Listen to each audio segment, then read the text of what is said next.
మీ అందరికీ వందనాలమ్మా. దేవుని మహాకృపను బట్టి వారం వెంబడి వారం దేవుణ్ణి మనం కలిగి జీవిస్తూ ఆయనకి ఇష్టమైన మార్గంలో నడుచుకునేలాగా మనల్ని ఆయన చేస్తూ ఉన్నాడు. మరి ఈ యొక్క వేసవి కాలంలో ఎండ తీవ్రత ఎక్కువగా ఉందని అందరూ చెప్తా ఉన్నారు. అయినా పోయిన వారం మనం చెప్పుకున్నాం, ఎండైనా వానైనా వరదైనా బురదైనా ఏదైనా సరే దేవుణ్ణి మనం స్తుతించాలి. వేసవి కాలం అని ఆదివారం మానేసేవారిలాగా మనం ఎంత మాత్రం ఉండకూడదు. మరి దేవుని సన్నిధిలో మనం స్తుతిస్తూ ఆయన్ని గణపరుస్తూ ఉన్నప్పుడు ఆయన మనల్ని బట్టి సంతోషించేవాడిగా ఉంటాడు. అలాగే పోయిన వారం మనం నేర్చుకున్నాం, ఆయన జీవ గ్రంథంలో ఎవరి పేరైతే రాయబడి ఉంటుందో వారు మాత్రమే ఎక్కడికి వెళ్తారంట? పరలోక రాజ్యానికి వెళ్తారు. ఆయన జీవ గ్రంథాన్ని ఎవరికి ఇచ్చారని నేర్చుకున్నాం? ఎవరికి? గొర్రె పిల్లకి ఇచ్చారు. ఆ గొర్రె పిల్ల ఎవరని నేర్చుకున్నాం? ఎవరా గొర్రె పిల్ల? యేసయ్య. ఆ గొర్రె పిల్లకు పుట్టిన వారు మనం కూడా. యేసయ్య వేడితో మనల్ని పోల్చాడు, గొర్రె పిల్లలతో పోల్చాడు. గొర్రె పిల్ల ఏ రీతిగా తన ప్రాణం పెట్టిందో, ఏ రీతిగా త్యాగం చేసిందో ఆ రీతిగా దేవుని పిల్లలు కూడా ఉండాలని ఆయన కోరుకుంటా ఉన్నాడు. అయితే మొట్టమొదటిగా అనేకమైన సంగతులు మనం నేర్చుకుంటూ వస్తున్నాం. అయితే మనం దేవుని రాజ్యానికి చేరాలి అంటే మన శరీరంలో ఒక భాగం ఉందన్నమాట. చాలామంది దీన్ని రకరకాలుగా ఉపయోగిస్తూ ఉంటారు. యవనస్తులు, ముసలోళ్ళు, పెద్దోళ్ళు అందరూ కూడా ఈ మాట అంటూ ఉంటారన్నమాట చాలామంది. అయితే ఈరోజు మనం చదువుకున్న ఆరాధన వాక్యంలో 7వ అధ్యాయము 9వ వచనాన్ని చదువుకుందాం. హృదయములను అంతరింద్రియములను పరిశీలించు నీతిగల దేవ. మనం కూడా నిజంగా దేవుని సన్నిధిలో మనం ఉన్నాం. ఏమేం పరిశీలిస్తాడో మనం నేర్చుకోవాలి. మనల్ని ఆయన చూస్తూ ఉంటాడు దినదినం. ఆయన మనల్ని అంట పరిశీలన చేస్తాడంట. ఏం పరిశీలిస్తాడు? నువ్వు ఏ రంగు చీర కట్టుకున్నావు, ఏ రంగు ప్యాంటు షర్ట్లు వేసుకున్నావు, ఏ రకంగా తలదూకున్నావు, ఏ రకంగా ఉన్నావు అనేది కాదు, కానీ ఏం పరిశీలిస్తాడు ఆయన? అంతరంగాన్ని పరిశీలిస్తాడు, హృదయాన్ని పరిశీలిస్తాడు. దేన్ని పరిశీలిస్తాడమ్మా? యవనస్తులు కొంతమంది అంటారన్నమాట, నా హృదయం నీకు ఇచ్చేసా అంటారు. అసలు ఆ హృదయంలో ఏముందో వాళ్ళకి తెలియదు. పరిశుద్ధ గ్రంథం హృదయంలో ఏముందో చక్కగా తెలియజేస్తుంది అన్నమాట. ఈ హృదయం అనే మాట ప్రతి ఒక్కరూ ఉపయోగిస్తారు, కానీ ఆ హృదయం ఏంటంటే ఎవరు కూడా చెప్పలేరు. నీ హృదయం ఎక్కడుందంటే ఎక్కడుంది అక్కడుంది అని చెప్పేవాళ్ళు చాలామంది ఉంటారు, కానీ ఆ హృదయం ఎలా ఉంటుంది, ఆ హృదయంలో ఏముంది అనేది పరిశుద్ధ గ్రంథమే తెలియజేస్తూ ఉంది. అంత మాత్రమే కాదు, కానీ ఇక్కడ ఏంటంటున్నాడు దేవుడు? ఆ హృదయాన్ని ఇంకా ఏంటంట? అంతరంగాన్ని కూడా ఆయన పరిశీలిస్తాడు. చాలామంది వాళ్ళకిచ్చాం వీళ్ళకిచ్చామంటే కుదరదు. ఎవరి హృదయాన్ని వాళ్ళనే దేవుడు లెక్క అడుగుతాడు. ప్రతి ఒక్క హృదయాన్ని పరిశీలిస్తాడంట ఆయన. పరిశీలించి పరిశోధించి దాని గురించి నీకు నేర్పిస్తాడు. దానిని బట్టే నీకు తీరుస్తాడు. ఎవరికి పడితే వాళ్ళకి ఇవ్వడానికి కాదు హృదయం. ఈ హృదయంలో ఏముంది అనేది పరిశుద్ధ గ్రంథం ఏం తెలియజేస్తుందో చూడండి. మార్కు సువార్త 7వ అధ్యాయము. మార్కు సువార్త 7వ అధ్యాయము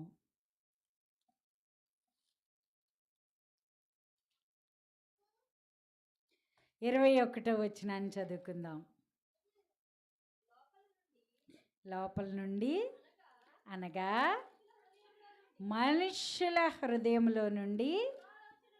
అబ్బా ఏంటయ్యమ్మా, ఎక్కడి నుండి వస్తున్నాయండి ఇవి? ఎక్కడి నుండి వస్తున్నాయి? హృదయంలో నుండి. చాలామంది ఈ హృదయం గురించి తెలుసుకోవాలని ఆలోచన ఉండదు, కానీ ఏమని మాట్లాడుతూ ఉంటారు, ఆ హృదయం వాళ్ళకిచ్చేసాం వీళ్ళకిచ్చేసాం అంటారు చాలామంది. అసలు హృదయంలో ఏముంది? హృదయంలో చాలా ఉన్నాయని దేవుడు తెలియజేస్తూ ఉన్నాడు. వీటన్నిటినీ ఒక్కొక్కటిగా మనం కడుక్కోవాలి. కడుక్కుని అప్పుడు ఆ హృదయాన్ని ఎవరికి ఇవ్వాలి? దేవునికి ఇవ్వాలి. ఆ హృదయంలో ఉన్న వాటిని అన్నిటినీ కూడా కడగడం నువ్వు నేర్చుకోవాలి. అందుకు అవన్నీ కూడా నీకు తెలియజేస్తూ ఉన్నాడు దేవుడు. అంతేగాని హృదయం ఎవరికెవరికో ఇవ్వడానికి కానీ కాదు. హృదయాన్ని నువ్వు కడుక్కోమని దేవుడు తెలియజేస్తూ ఉన్నాడు. ఎందుకు కడుక్కోవాలంటే ఆ హృదయాన్ని ఆయన ఏం చేస్తాడంట? పరిశీలిస్తాడు, పరీక్షిస్తాడు. నీ అంతరంగాన్ని పరిశీలిస్తాడు, పరీక్షిస్తాడు. అందుకని దేవుని సన్నిధికి వచ్చిన నీవు ఆ హృదయాన్ని ఏం చేయాలి? కడుక్కోవాలి. అసలు హృదయంలో ఏముందో మొదటిగా ఈ దినాన నువ్వు నేర్చుకోవాలి. ఏముందంట హృదయంలో? ఏమన్నాయమ్మా? దురాలోచనలు. మన హృదయంలో, మానవుని హృదయంలో ఏముంటుందంట? మొదటిగా ఉండేదే దురాలోచనలంట. రకరకాల ఆలోచనలు. ఒక మనిషిని చూడగానే మనకి రకరకాల ఆలోచనలు వస్తూ ఉంటాయి. వాటిల్లో కొన్ని మంచి ఆలోచనలు ఉంటాయి, కొన్ని దురాలోచనలు. ఈ హృదయంలో దురాలోచనలు కూడా ఉన్నాయి అంటున్నాడు. ప్రభువా, నాకు మంచి ఆలోచనలు వచ్చేటట్టుగా చెయ్యి ప్రభువా అని నువ్వు దేవుని సన్నిధిలో ప్రార్థన చేసుకోవాలి. రెండవదిగా ఏమంటున్నాడు? జారత్వము. ఏమంటున్నాడు? ఎక్కడున్నాయంటే ఇది ఎవరు నేర్పించక్కర్లా. ఎవరు స్కూలుకు పంపించి నువ్వు జారత్వం నేర్చుకో అని ఎవ్వరూ తెలియచేయరు. జారత్వం అంటే ఏంటి? పెళ్ళి కాకముందు ఆడపిల్ల మగపిల్లోడు మాట్లాడుకునేదాన్ని బైబిల్లో పెట్టిన పేరేంటది? జారత్వం. దీనికి ఎవరైనా ట్రైనింగ్ ఇస్తున్నారమ్మా? ఎవరు ఇవ్వట్లా. మరి ఇలాగా ఇలాంటి వాటిల్లో పిల్లలు ఎలాగ పడుతున్నారంటే వారి హృదయంలో ఏముందంట? జారత్వం. ఆ జారత్వం కోసం మనమందరం ప్రార్థన చేయాలి. అమ్మ, మేము ముసలోళ్ళం అయిపోయాంగా అనుకుంటున్నారా? ముసలోళ్ళు అయిపోయినా ఆ హృదయంలో ఉన్న ఈ యొక్క పాపం ఏం చేస్తూ ఉంటుంది? మధ్యలో లేపుతూ ఉంటుంది, లెగుస్తూ ఉంటుంది. మీరు ఒకవేళ యవన కాలంలో ఎలా ఉన్నారో తెలియదు, కానీ యవనస్తుల కొరకు మనం ఏం చేయాలి? ప్రార్థన చేయాలి. ప్రభువా, పిల్లలు, యవనస్తులు ఈ జారత్వంలో పడకుండా ఉండులాగున మనం ఏం చేయాలి? ప్రార్థన చేయాలి. మరి యవనస్తులైన మీరు ఏం చేయాలి?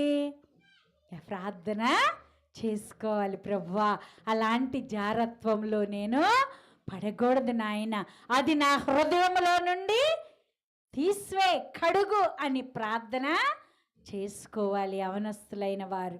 అంత మాత్రమే కాదు, తర్వాత ఇంకా ఏమున్నాయని చెప్తున్నాడు? దొంగతనమును నరహత్య. దొంగతనానికి స్కూల్ ఉందండి. దొంగతనం ఇలా చేయాలి, అలా చేయాలి. ఒక ఆయన ఒక సాక్ష్యం చెప్పాడనమాట.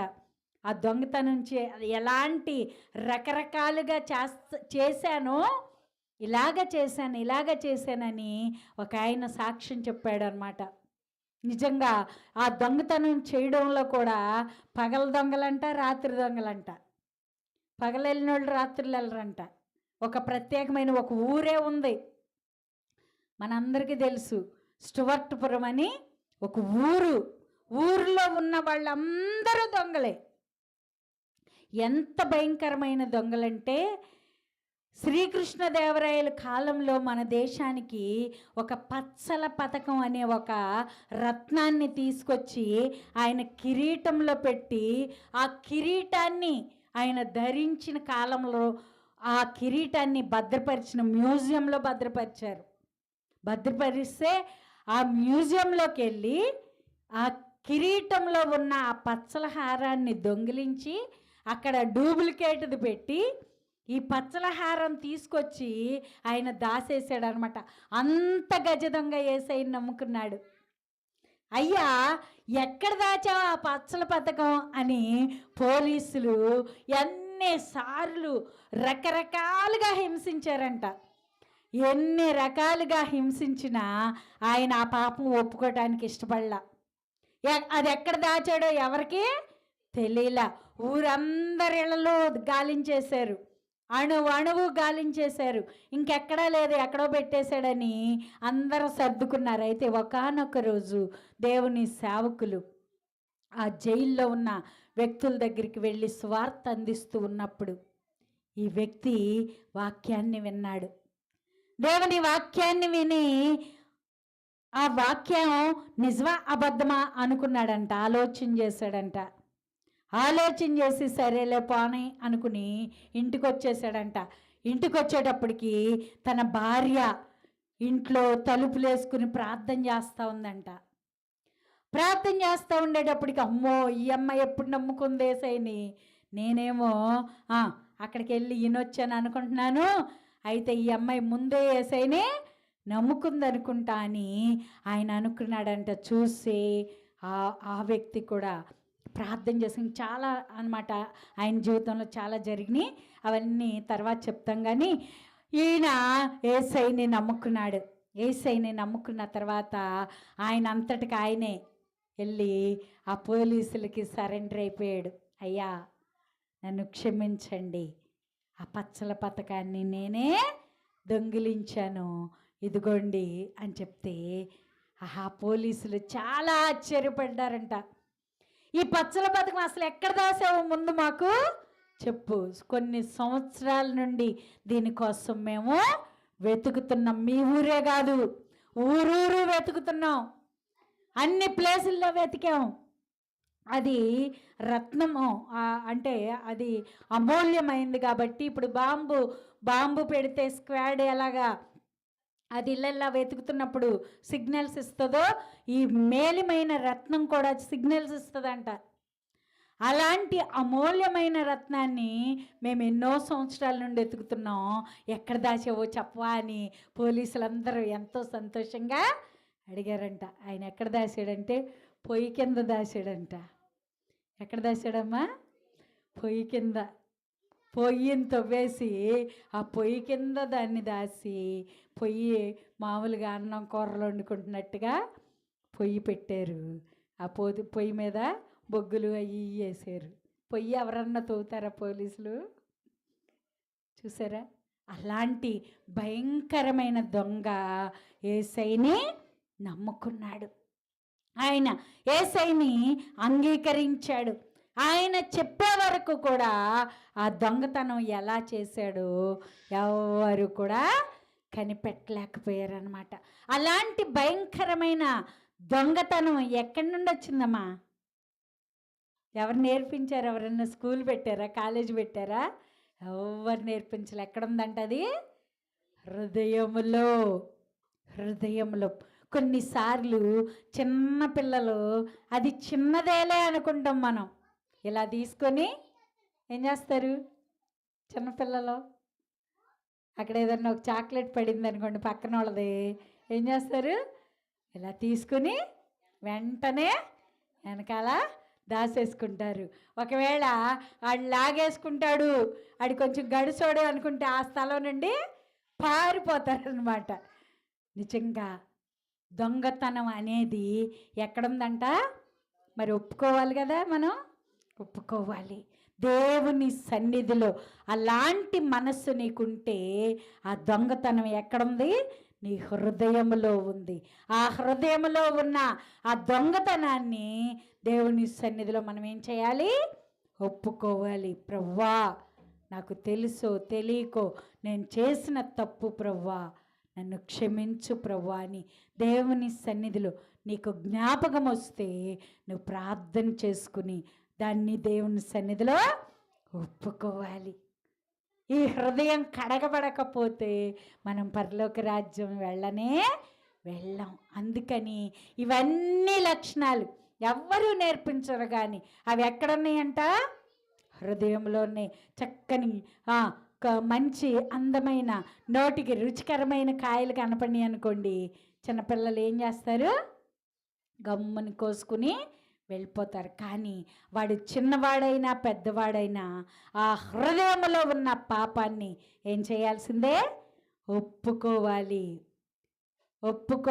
దేవుని సన్నిధిలో నీ పాపం కడగబడకపోతే నువ్వు నరకానికి వెళ్ళిపోతావు, ఆ నరకంలో కాలిపోతావు.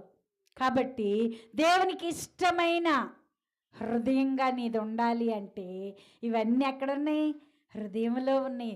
దేవుడు చూపిస్తున్నాడు, వేలెత్తి ఒక్కొక్క లక్షణాన్ని దేవుడు తెలియజేస్తూ ఉన్నాడు అన్నమాట. పరిశుద్ధ గ్రంథంలో నీ కొరకు నా కొరకు ముందే దేవుడు రాసి ఉంచాడు. నీ అంతటి నువ్వు అనుకోవడం కాదు, కానీ అది నీ హృదయంలో ఉన్న లక్షణం అమ్మా. ఈ లక్షణాన్ని దేవుని సన్నిధిలో నువ్వు ఒప్పుకోవాలి అని దేవుడు నీకు తెలియజేస్తూ ఉన్నాడు. ఇంకా ఏం చెప్తున్నాడంటే, నరహత్యయు, వ్యభిచారములను, లోభములను, చెడుతనమును, కృత్రిమమును, కామ వికారమును, మత్సరమును, దేవదూషణయు, అహంకారము, అవివేకము వచ్చును. ఈ చెడ్డవి అన్నీ లోపలి నుండే బయలు వెళ్ళి మనుష్యుని అపవిత్రపరచునని ఆయన ఈ స్వయంగా యేసయ్య చెప్పిన మాటలు. చాలామంది అవి తింటే అపవిత్రం అవుతాయి, ఈ తింటే అపవిత్రం అవుతాయి అనుకుంటాం. వాటిని బట్టి మాత్రమే కాదు నువ్వు అపవిత్రమయ్యేది.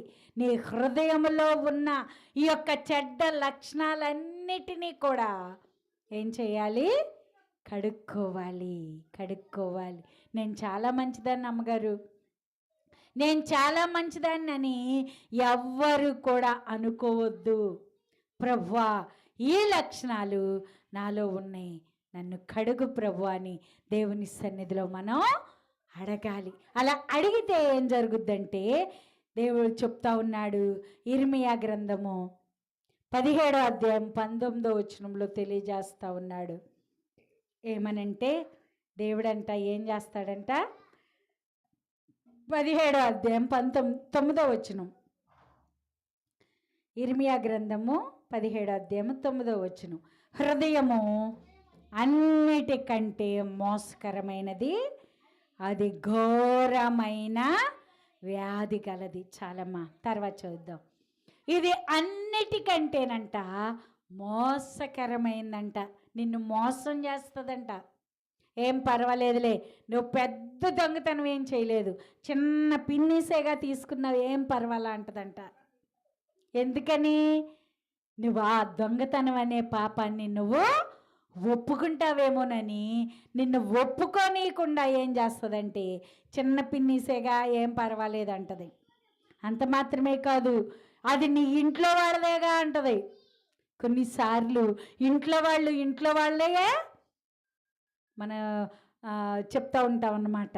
ఇంట్లో వాళ్ళవి పోయినాయి అంటే ఎవరు కూడా పోలీసులకు కూడా దొరకరు, వాళ్ళంతట వాళ్ళు చెప్తే తప్ప.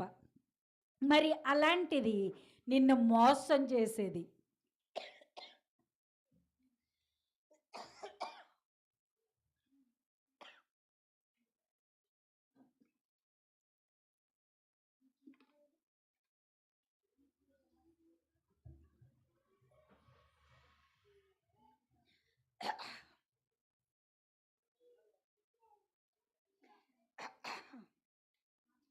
అన్నిటికంటే మోసకరమైంది. అదట అదేంటంట ఘోరమైన వ్యాధి కలది. చాలామంది కడుపు నొప్పి వస్తే వెంటనే ఓ ట్యాబ్లెట్ తెచ్చుకుని వేసుకుంటాం. తలనొప్పి వస్తే వెంటనే కొంచెం తడిగొడ్డు వేసుకుని ఓ టీ తాగి ఓ ట్యాబ్లెట్ వేసుకుంటాం, తగ్గిపోద్ది. ఈ వ్యాధులు మనకి పైకి కనబడతాయి. ఇది కాళ్ళు లాగుతుంటే కాళ్ళు లాగిందని, నడుము లాగుతుంటే నడుము లాగిందని, జ్వరం వస్తే జ్వరం వచ్చిందని ఈ వ్యాధులు పైకి కనపడతాయి. కానీ ఈ హృదయం అంట మోసకరమైనది. ఇది చదవండి ఇక్కడ, ఘోరమైన వ్యాధి గలది. ఎలాంటి వ్యాధి అంట? ఘోరాతి ఘోరం. ఈ లోకంలో వచ్చిన వ్యాధి ఏదో ఒక డాక్టర్ దగ్గరికి వెళ్తే తగ్గిపోద్ది. కానీ హృదయానికి వచ్చిన వ్యాధి ఎవరి దగ్గరికి వెళ్ళాలి? దేవుని దగ్గరికి వెళ్తే మాత్రమే తగ్గుద్ది. అందుకే లోకంలో ఎంతో పాపం. మనం చెప్పుకున్న ఈ లక్షణాలన్నీ కూడా, హృదయంలో ఉన్న లక్షణాలన్నీ కూడా లోకంలో అనేక మందిలో కనబడుతూ వస్తున్నాయి. యేసయ్య దగ్గరికి ఎవరు వస్తారో వారికి ఆ వ్యాధి పోద్దండి, ఆ వ్యాధి స్వస్థపరచబడుతుంది. యేసయ్య దగ్గరికి వచ్చిన వారు జారత్వం చేయరు, వ్యభిచారం చేయలేరు. యేసయ్య దగ్గరికి వచ్చిన వారు ఆ యొక్క దొంగతనం చేయలేరు, ఇతరుల్ని ద్వేషించలేరు, దురాలోచనలు రాకుండా ఉండటాయి. కారణం ఏంటంటే ఈ హృదయం అనే వ్యాధి ఏమవ్వాలి? స్వస్థపరచబడాలి. ఈ దినమే మీరు నోరు తెరిచి ప్రార్థన చేయండి. ప్రభువా, నా హృదయంలో ఏ రకమైన వ్యాధి ఉందో, ఏ రకమైన దురాలోచనలు ఉన్నాయో, ఏ రకమైన చెడ్డ మనసు ఉందో, ఏ రకమైన వ్యభిచార మనసు ఉందో, ఏ రకమైన జారత్వ మనసు ఉందో, ఈ వ్యాధిని ముట్టి స్వస్థపరచు ప్రభువా అని దేవుని సన్నిధిలో ప్రార్థన చేయాలి. నీకు శరీరానికి వచ్చిన వ్యాధి అయితే డాక్టర్ దగ్గరికి వెళ్తే తగ్గిపోద్దమ్మా. హృదయానికి వచ్చిన వ్యాధి దేవుడు తీసివేయాలి. దాని కింద మాటలు కూడా చదువుకుందాం. 10వ వచనం చదువుదాం.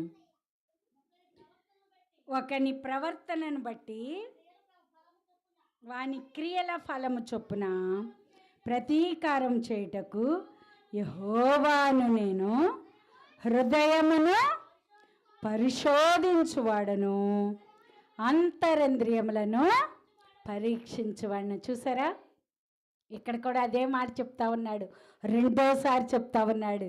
హృదయాన్ని పరిశోధిస్తాను, అంతరింద్రియాన్ని పరీక్షిస్తాను. విశ్వాసులైన వారు, ప్రార్థనకు వచ్చిన వారు, ప్రార్థన చేసుకునేవారు మొదటిగా ప్రభువా నా హృదయాన్ని కడుగు నాయనా, నా హృదయాన్ని పవిత్రపరచు నాయనా, నా హృదయంలో ఉన్న ఈ ఘోరమైన వ్యాధిని స్వస్థపరచు నాయనా అని ప్రార్థన చేసుకోవాలి. ఇది పురుషులకు మాత్రమే ఉంటుందా? ఇది స్త్రీలకు మాత్రమే ఉంటుందా? పిల్లలకి మాత్రమే ఉంటుందా? కానే కాదు. చంటి బిడ్డల మొదలుకుని వృద్ధుల వరకు ఉండే ఘోరమైన వ్యాధి. ప్రతి ఒక్కరూ దేవుని సన్నిధికి వస్తేనే ఈ వ్యాధి స్వస్థపరచబడుతుంది. కండ్లు మూసుకోండి, ప్రార్థన చేసుకుందాం.